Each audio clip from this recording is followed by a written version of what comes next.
Hello everyone, आज vocab का हमारा सेकेंड क्लास है एसएससी सीजीएल 2024 के लिए। और हमने कल 10 वो वर्ड पढ़ा था जो मोस्ट रिपीटेड वोकेब है, जो एसएससी सीजीएल में बार बार रिपीट किया गया है। आज हम नेक्स्ट क्लास में फिर से वहीं से कंटिन्यू करते हैं और आप लोग अच्छे से जो भी आपका डाउट वगैरह, मैंने पहले ही बोला था कि जो भी आपका डाउट होगा वो आप कमेंट बॉक्स में रखिएगा, चैनल को शेयर कीजिएगा और ज़्यादा से ज़्यादा आप लाइक कीजिएगा। तो आज हम लेके आ चुके हैं सेकंड क्लास, और सेकंड क्लास में हम नेक्स्ट के जो वर्ड्स हैं जो मोस्ट रिपीटेड है उसको हम पढ़ेंगे। ठीक है, तो जो हमारा नेक्स्ट वर्ड है वो देखिए क्या है।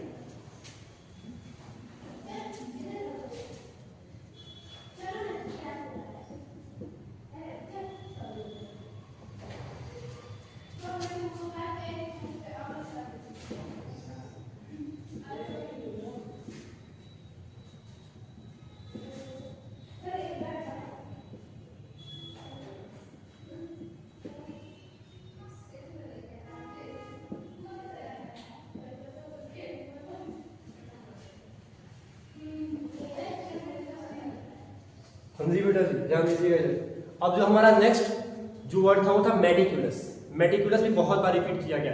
मेडिकुलस का मतलब होता है सावधान, केयरफुल। ठीक है, तो इसका जो सिनोनिम्स होगा बेटा वो हो जाएगा प्रिसाइज, केयरफुल एंड एक्यूरेट। ठीक है, जब आप इसके एंटोनिम्स पर जाओगे, मैं यहाँ पे इंडिकेट कर दे रहा हूँ, ये जो है हमारा एस, ये है हमारा सिनोनिम्स, और ये हमारा ए, ये है एंटोनिम्स। मैं बार बार कहता हूँ कि आपको इस वर्ड को भी जानना उतना ही जरूरी है जितना कि मेडिकुलस को जानना है। हो सकता है कहीं को नेग्लिजेंट दे दे अगर, तो वो आपसे पूछेगा कि इसका एंटोनिम्स बताओ, then you have to easily say that कि अगर उसमें ऑप्शन है मेडिकुलस का तो आपको मेडिकुलस टिक करना है।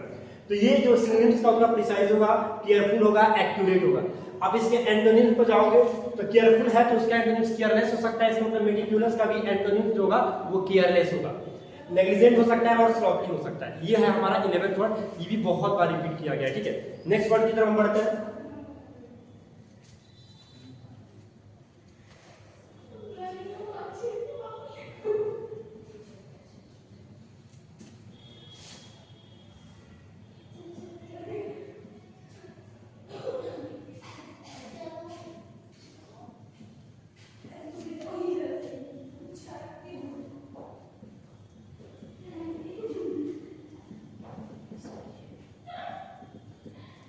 अब देखो जो हमारा नेक्स्ट वर्ड है बेटा वो है हमारा नेबुलस। नेबुलस मींस होता है जो कि अस्पष्ट ना हो, बहुत ही हैजी हो, वो क्लियर ना हो। ठीक है, तो उसका जो हमारा सिनोनिम्स होगा वो वैक्यू हो सकता है, अनक्लियर होता है और एम्बिगियस होता है। उसके जब अपोजिट वर्ड पे हम जाएंगे, देखो कभी कभी ये क्लियर वाला जो वर्ड है, क्लियर करके वो आपका नेबुलस दे सकता है, या फिर हो सकता है क्लियर के बाद वो आपका ओबियस दे दे। ठीक है ना, तो आप याद रखोगे ये एंटोनिम्स है इसका। नेबुलस का एंटोनिम्स हो सकता है क्लियर, ओबियस और एक्सप्लिसिट। ठीक है, इसके सिनोनिम्स पे हम जाएंगे तो सिनोनिम्स इसका होता है वैग्यू, अनक्लियर और एम्बिगियस। तब तक आप इस वर्ड को नोट करो, 10 सेकंड का टाइम है आपके पास।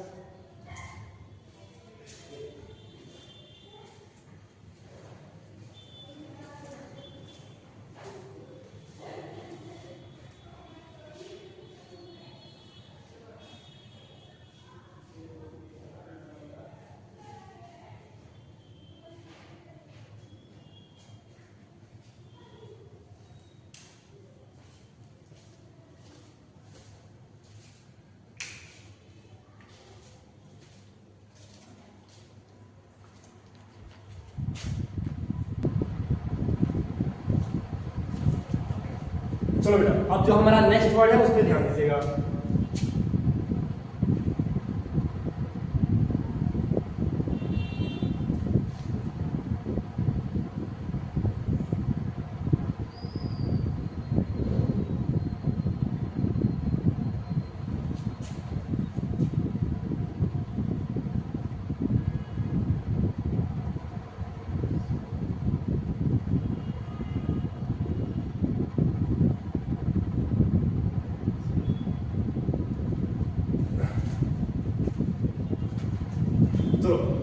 तो इसके बाद जो हमारा वर्ड है वो है ऑप्यूलेंट। ऑप्यूलेंट मींस क्या होता है, बहुत ज्यादा धनी व्यक्ति को हम ऑप्यूलेंट बोलते हैं, जिसके पास बहुत ज्यादा पैसे होते हैं उसको ऑप्यूलेंट बोलते हैं। तो इसका जो अपोजिट जो सिनोनिम्स होगा उसका वो हो जाएगा वेल्दी, रिच, एफ्लुएंट। ठीक है, इसका जो एंटोनिम्स होगा वो होगा पुअर, इम्पोरिशमेंट, और डेस्टिट्यूट, जैसे आपको पता होगा पॉवर्टी गरीबी होता है, तो वो इसका एंटोनिम्स हो जाएगा ऑपुलेंट का, ठीक है। तो ऑपुलेंट मतलब होता है धनी व्यक्ति, तो उसका सिनोनिम फिर मैं रिपीट करा रहा हूँ, वेल्दी, रिच, एफ्लुएंट, ठीक है। देखो ये जो वर्ड है आपका एफ्लुएंट, ये भी बहुत बार रिपीटेड किया गया है। मैं बार बार कह रहा हूँ कि आपको इन सारे वर्ड से रिलेशन रखना है, ठीक है ना। ऐसा नहीं सिर्फ हम ऑपुलेंट का मतलब एफ्लुएंट जानना नहीं, आपको ये भी जानना है कि अगर ये इसका सिनोनिम्स होता है तो कहीं ना कहीं ये सब इसके भी एंटोनिम्स होते हैं। ये बात आपको बहुत ही अच्छे से याद रखना है। अब हम नेक्स्ट वर्ड की तरफ बढ़ते हैं।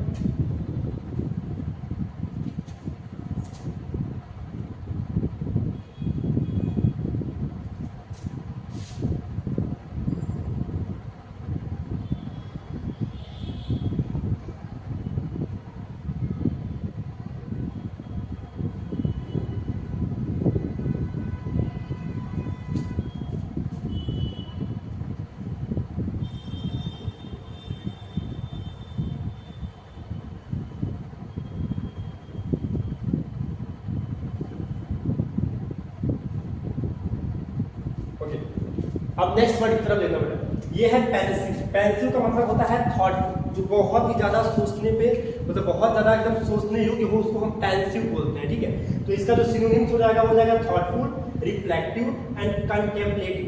याद रखिएगा, फिर से ध्यान दीजिए, थॉटफुल, रिफ्लेक्टिव और कंटेम्पलेटिव, ये बहुत अच्छे वर्ड्स हैं। इसके जो अपोजिट वर्ड होंगे, जो इसके एंटोनिम्स होंगे, वो क्या क्या हो सकते हैं, थॉटलेस, अनरिफ्लेक्टिव, अनथिंकिंग, ये इसके अपोजिट वर्ड है, ठीक है बेटा। फिर से देखो, पेंसिव, पेंसिव मतलब क्या होता है, जो बहुत ही ज्यादा थॉटफुल हो, बहुत ज्यादा सोचने योग्य हो, तो थॉटफुल, रिफ्लेक्टिव, कंटेम्पलेटिव, ठीक है। ये भी एक बार एसएसटी सीजन में रिपीट किया गया ये वाला वर्ड। तो इसका जो सिनोनिम्स दिया था वो पेंसिव भी दिया था, तो मैं इसीलिए कह रहा हूँ कि आपको उसके डिटेल पूरा का पूरा आपको जानकारी रखनी पड़ेगी, ठीक है। और इसके जो एंटोनिम्स है वो है थॉटलेस, अनरिफ्लेक्टिव और अनथिंकिंग, ठीक है बेटा। इसको भी नोट करो आप 10 सेकेंड में।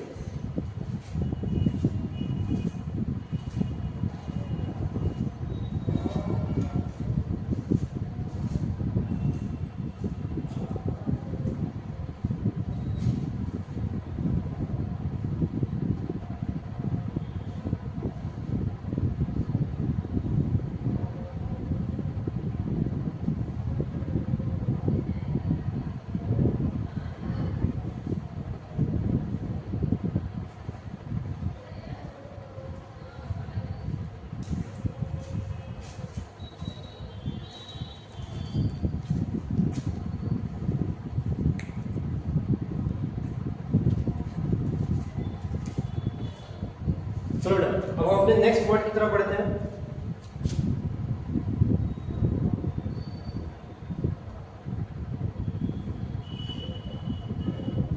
जो नेक्स्ट वर्ड है हमारा बेटा वो है रिप्रेहेंसिबल, जिसका मतलब होता है, देखो ये हमारा बहुत ही नेगेटिव वर्ड है, जिसका मतलब होता है सेमफुल। सेमफुल का मतलब ये होता है शर्म आना, जो शर्म से भरे हो, उसको हम बोलते हैं। इसलिए ये जो वर्ड है वो नेगेटिव मैंने बोला, रिप्रेहेंसिबल, इसका मतलब होता है जो शर्म से भरे हो। इसलिए इसका जो सिनोनिम्स होगा बेटा वो शेमफुल हो सकता है, वो डिसग्रेसफुल हो सकता है। एंटोनिम्स हम जानते हैं, तो इसका आप अपोजिट आराम से यहाँ से लिख सकते हो। जैसे डिसग्रेसफुल का आप मीनिंग बता दे रहा हो, यहाँ पे ग्रेसफुल लिख सकते हो आप, फेमलेस लिख सकते हो, या फिर आप रिस्पेक्टेबल लिख सकते हो। ये सब इसके एंटोनिम्स भी हो सकते हैं। तो हो सकता है कि कहीं डिसग्रेसफुल दे दे और पूछे कि इसका सिनोनिम्स क्या है, तो उसमें कहीं ना कहीं रिप्रेहेंसिबल दिया हो, ठीक है। हो सकता है डिसग्रेसफुल दे दे और उसका एंटोनिम्स पूछ दे, तो उसमें कहीं ना कहीं ग्रेसफुल दिया हो, उसमें या फिर सेमलेस दिया हो, या इसमें रिस्पेक्टेबल दिया हो, ठीक है ना। इस बात को आप अच्छे से याद रखिएगा, ठीक है। नेक्स्ट वर्ड की हम पढ़ते हैं। नेक्स्ट वर्ड जो हमारा है वो है स्टोइक, जिसको कहते हैं अनइमोशनल, इम्पैसिव, इंडिफरेंट, ये हो गया हमारा स्टोइक। अब इसका अगर आपको अपोजिट बताना है तो अब मुझे बताने की जरूरत है, आप खुद बता सकते हो, ठीक है। जैसे अनइमोशनल का इमोशनल हो जाएगा, इम्पैसिव का पैसिव हो जाएगा, और इंडिफरेंट का डिफरेंट हो जाएगा, ठीक है बेटा। तो ये है हमारा स्टोइक का सिनोनिम्स जो होता है अनइमोशनल, इम्पैसिव, इंडिफरेंट। इसके जब एंटोनिम्स पर आप जाओगे तो वो होता है इमोशनल, पैसिव और डिफरेंट। ठीक है, आप इसको भी नोट करो।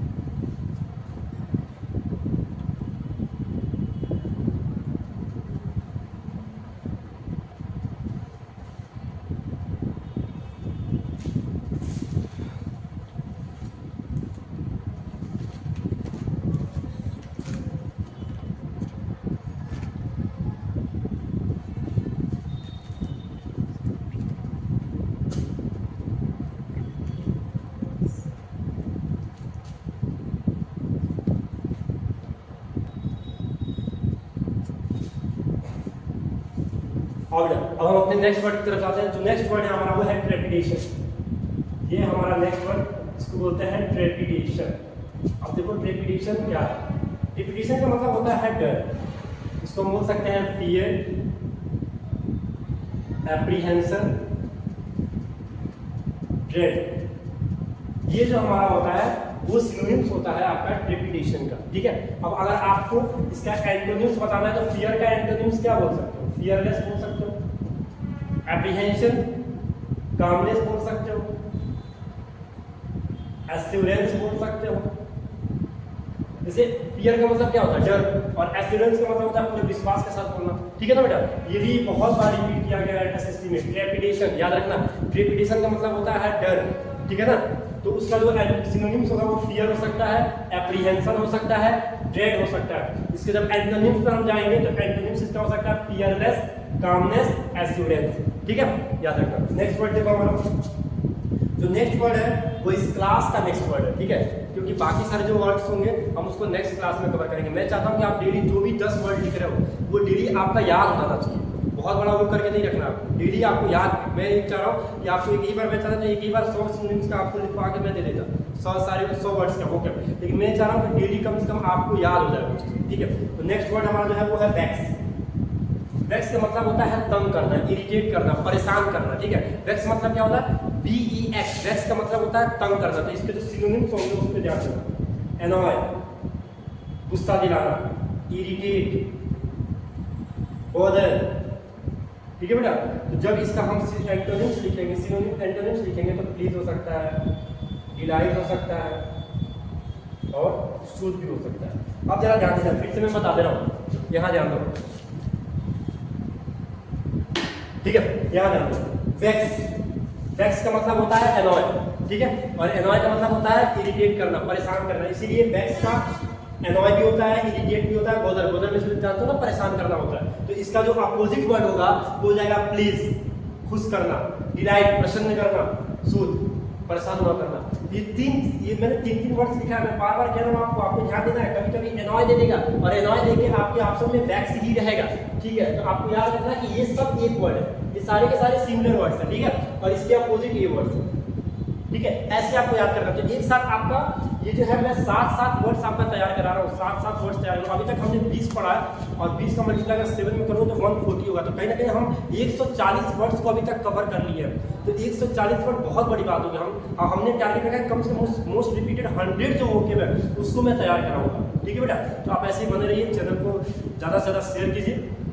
और एसएससी सीजीएल आपको मैं बार बार कह रहा हूँ कि आपको ये नहीं वेट करना है कि मैं फॉर्म फिल कर लूँ तभी पढ़ाई। नहीं, पढ़ाई शुरू कर दो, फॉर्म फिल कर दो तुम टाइम विद इन टाइम है उसको। ठीक है, और पढ़ाई जो अभी से कंटिन्यू कर लो। ठीक है, मैं विश्वास दिलाता हूँ कि आप मेरे साथ जुड़िए। इंग्लिश में आपको कोई प्रॉब्लम होने वाली नहीं है। मैं हर 15 दिन पे एक टेस्ट ऑर्गेनाइज करूंगा, उस टेस्ट को मैं बताऊंगा कैसे आप ज्वाइन कर सकते हो। ठीक है, अभी आप चैनल को शेयर करो, वीडियो को लाइक करो और पूरा का पूरा बेटा एक भी ये कोई गाना वाला चैनल नहीं है कि आधा सुने आधा बंद कर दिए। ठीक है, याद रखना एक वर्ड अगर आप तुम्हारा छूट जाता है हो सकता है वो एक वर्ड एग्जाम में आ जाता है, तुम्हारे लिए बहुत इंपॉर्टेंट है कि आप पूरा का पूरा वीडियो देखो और एक साथ जो वर्ड्स है उनको याद करो, उनसे रिलेट करो। ठीक है बेटा, आज की क्लास में इतना ही, नेक्स्ट क्लास में मिलते हैं। Thank you very much.